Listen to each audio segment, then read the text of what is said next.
Surveillance state has become a highly debated and controversial topic in recent years. On one hand, proponents argue that it is necessary for national security and crime prevention, while on the other hand, critics raise concerns about invasion of privacy and potential abuse of power. This debate revolves around the balance between security and individual liberty, and it is essential to explore both sides of the dispute. Advocates of the surveillance state argue that it is a crucial tool in maintaining national security. In an increasingly interconnected world where threats can emerge from both domestic and foreign sources, surveillance provides valuable information to law enforcement agencies and intelligence services. It allows governments to identify and prevent potential terrorist attacks, detect criminal activities, and safeguard public safety. Without surveillance, proponents argue, societies would be vulnerable to various harms and threats. Furthermore, supporters of the surveillance state argue that the benefits outweigh the perceived invasion of privacy. They emphasize that surveillance technologies have evolved to be more precise, targeting specific individuals or groups, rather than indiscriminately monitoring everyone. In this view, surveillance is a necessary trade-off for the safety and security of the majority. On the other side of the debate, critics argue that the surveillance state poses a significant threat to individual privacy and civil liberties. They contend that widespread surveillance creates a chilling effect on free speech, stifles dissent, and curtails personal freedoms.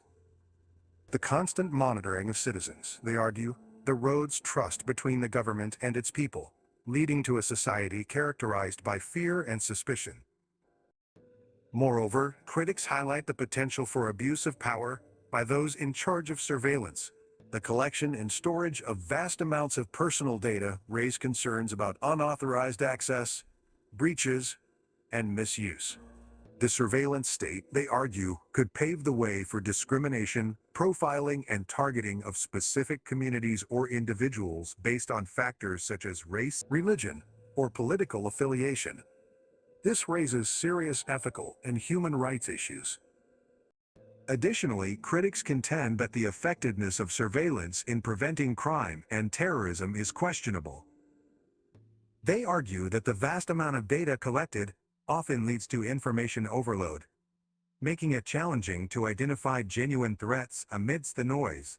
Moreover, the reliance on surveillance can create a false sense of security, diverting resources away from more effective strategies, such as community engagement, education, and addressing root causes of societal problems.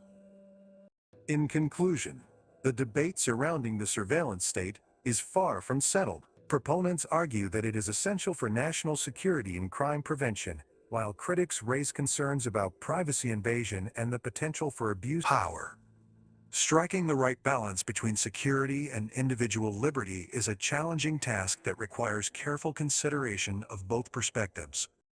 Only through open and informed dialogue can societies navigate this complex issue and ensure the protection of both fundamental rights and public safety.